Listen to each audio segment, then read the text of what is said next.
Depois do caso do estupro coletivo de uma menina de 11 anos que chocou Brasília, nossa equipe de reportagem fez uma ronda nos conselhos tutelares da capital. Descobrimos que o Conselho do Recanto, cidade onde aconteceu o estupro, lidera a lista de denúncias de abuso e de abandono. Fios pendurados, portas quebradas e teto caído. Essa é a situação do Conselho Tutelar do Riacho Fundo 1. E as dificuldades não param por aí. Este vídeo, enviado por telespectadores, mostra exatamente o que acontece quando chove no local.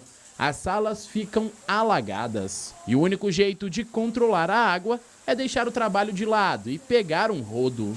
É a situação do Conselho Tutelar. A gente estava empurrando a água para não entrar nas salas. E o telhado com vazamento, que há dias estava assim, a gente solicitou o conserto, não consertando, a água foi um volume maior, que aí cedeu o teto. A nossa grande expectativa é que assim, a gente receba um novo local. Acho que dentro de um mês a gente vai estar mudando. Mas um bom atendimento não depende apenas da estrutura do local. No Recanto das Emas está tudo arrumado no Conselho Tutelar, que é campeão de ocorrências. No ano passado, foram recebidos quase 600 casos de negligência familiar e mais de 200 de abuso sexual. O que tem que ser feito para melhorar, isso é o quê? É umas políticas públicas bem melhor. Se o governo oferece umas políticas públicas melhores, aí dá para amenizar bastante esse quadro aí que é assustador aqui no DF. A dona Maria sabe muito bem como é isso. Ela tem um filho de 16 anos que tem surtos psicóticos com frequência.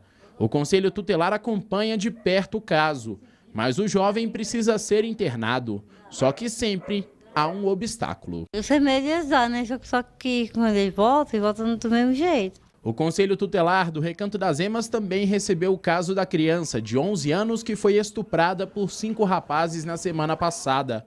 Um maior e os outros 4 menores de idade. O namorado da vítima e os amigos convidaram a jovem para ir até a casa dele. Lá, ela foi obrigada a manter relações sexuais com todos. A violência foi filmada por um celular que está com a polícia. Os 4 menores foram apreendidos e o maior foi identificado como Wesley da Silva Dias, de 20 anos. Ele está preso na Papuda. Nossa reportagem esteve na casa onde a violência aconteceu, mas não havia ninguém. O Conselho da região teve acesso à ocorrência neste sábado e agora vai acompanhar a recuperação da menina e a investigação da polícia. Leonardo é conselheiro do Guará e também é responsável pela avaliação dos conselhos tutelares do DF.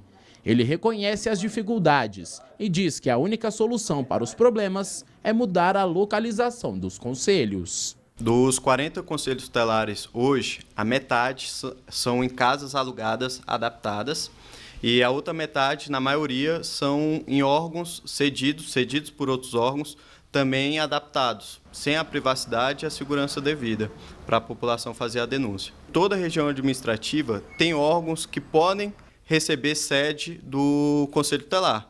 Então, por uma questão de gestão, poderia estar sendo feita essa designação para a construção dos conselhos tutelares. Em nota, a Secretaria da Criança disse que vem fortalecendo vínculos para explicar que está se aproximando dos conselhos e que se preocupa com o atendimento prestado nas cidades mostradas na reportagem. Só que não dá detalhes de ações vêm sendo postas em práticas. Quanto à solicitação de novas sedes, uma reclamação antiga dos conselheiros sem resposta até agora. Agora é só a realidade que a gente vê em diversas outras áreas. Falta de dinheiro, falta de estrutura. Pois é, mas, minha gente, é preciso reconhecer que houve um grande avanço, né? A própria criação dos conselheiros tutelares, dos conselhos tutelares, já foi um avanço extraordinário. Agora, as comunidades têm aquele conselheiro tutelar como referência de socorro, né? Não só as crianças podem se socorrer dos conselheiros, como também as próprias famílias. As crianças são as principais vítimas de violência doméstica. Crianças que são deixadas em casa porque os pais precisam ir à luta, precisam trabalhar, precisam trazer comida para casa. E isso tudo deixa as crianças vulneráveis a toda sorte de violência. Portanto, é um trabalho fundamental, importantíssimo, que o Conselho Tutelar presta à nossa sociedade. Essas dificuldades todas são dificuldades circunstanciais, iniciais. O Conselho Tutelar é um órgão muito recente ainda, né? Então, essa história de reclamar de que todos estão acomodados, os conselhos tutelares em casas alugadas, isso é uma imensa bobagem, porque, meu caro conselheiro que reclama disso, todo o GDF é acomodado em imóveis alugados. O GDF não ocupa, por exemplo, o centro administrativo de 125 mil metros quadrados lá entre Taguatinga e Ceilândia e se mantém em prédios, quase todos eles alugados, gastando uma fortuna inclusive. Portanto, o prédio alugado não significa o próprio, não significa absolutamente nada na melhoria ou não representa grande impacto na qualidade da prestação do serviço. O presidente Michel Temer se reúne hoje com 8 governadores, a maioria do norte do país. A crise penitenciária seria tratada com todos os estados e DF, mas uma mudança de estratégia fez o Planalto optar por conversas separadas. E agora há pouco, o ministro da Defesa detalhou a atuação das Forças Armadas nos presídios. O trabalho vai durar 1 ano. 1.000 homens devem fazer varreduras, mas sem contato direto com os presos. Outros detalhes ao vivo com a Renata Dourado. Hoje um dia de anúncios por aqui, né, Renata? Bastante anúncios, Rodrigo. Então, esses 1.000 homens devem formar algo em torno de 30 equipes que vão atuar nos estados. Mas para que eles possam estar nos estados, é preciso um pedido formal dos próprios governadores. E o próprio ministro da Defesa, Raul Jungmann, disse que hoje ele deve aí receber algo em torno de pelo menos 6 pedidos formais, exatamente por conta dessa reunião aí que você citou, entre o presidente da República e alguns governadores. Então, esse número, tanto de equipes quanto o número de homens, pode aumentar ainda mais, a depender dessa demanda dos próprios estados. O governo, nesse primeiro momento, vai investir 10 milhões de reais, fazendo aí a locomoção desses homens, a hospedagem. Então, vão ser esse investimento de 10 milhões de reais que também pode aumentar. Essa demanda, esse pedido dos governadores para que homens aí das Forças Armadas, enfim, possam atuar diretamente nos presídios é antiga.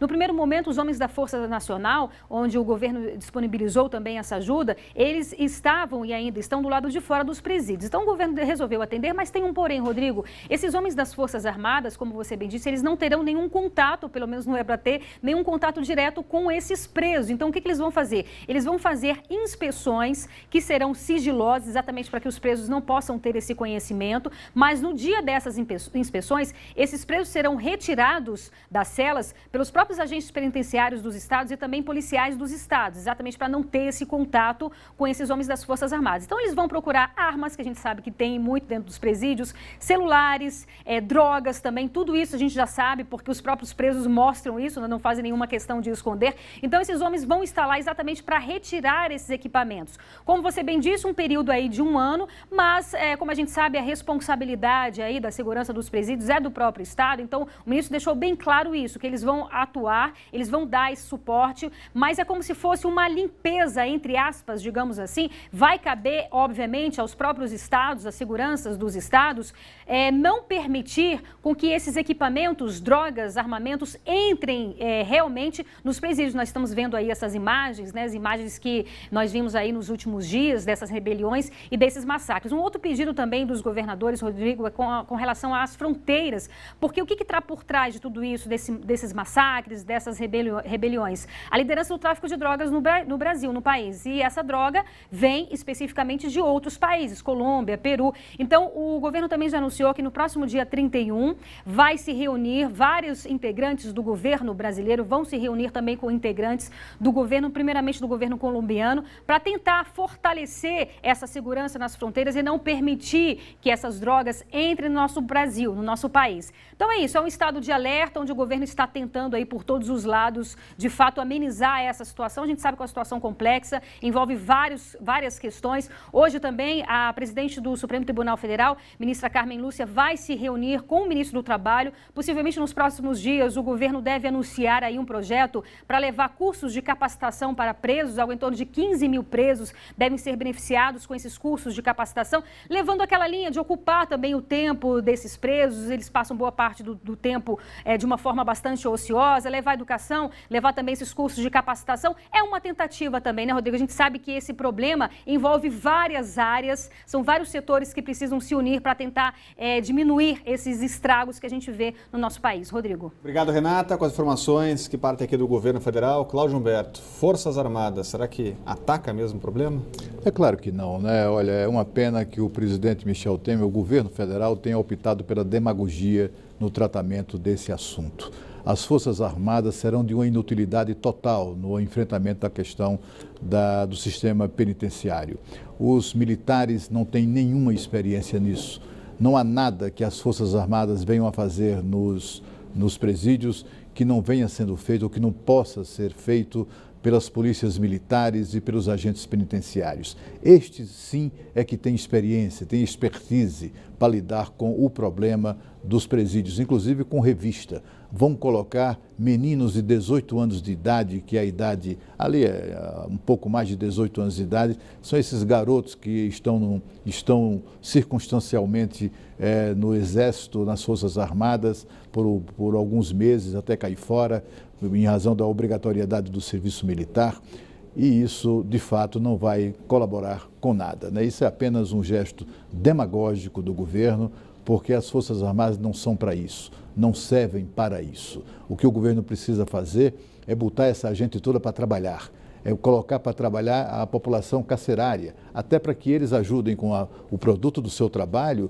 ajudem a pagar um pouco o custo que eles representam para a sociedade. São bandidos. Bandidos que cortam cabeças dos seus rivais nas cadeias, não estão interessados em livrinhos, em exemplares do livro O Pequeno Príncipe ou de cursos de requalificação profissional. O que eles precisam é de disciplina. O que eles precisam o que é necessário é acabar com as regalias que o Brasil, que parece ter um enorme sentimento de culpa por prender bandidos. Esse sentimento de culpa precisa desaparecer, principalmente no governo federal. E o presidente Michel Temer lançou hoje o programa Empreender Mais Simples. A ideia é diminuir a burocracia e facilitar a liberação de crédito para pequenos e médios empreendedores. O programa é uma parceria do governo federal com o Sebrae e o Banco do Brasil. São 8 bilhões de reais em financiamentos para micro e pequenas empresas em um período de 2 anos, a partir de março. Os recursos são do BNDES e do Fundo de Amparo ao Trabalhador. Os empresários terão até 60 meses para pagar com juros de 1,63% ao mês. E a seguir tem o Minha Brasília aqui no Band Cidade, logo depois do intervalo.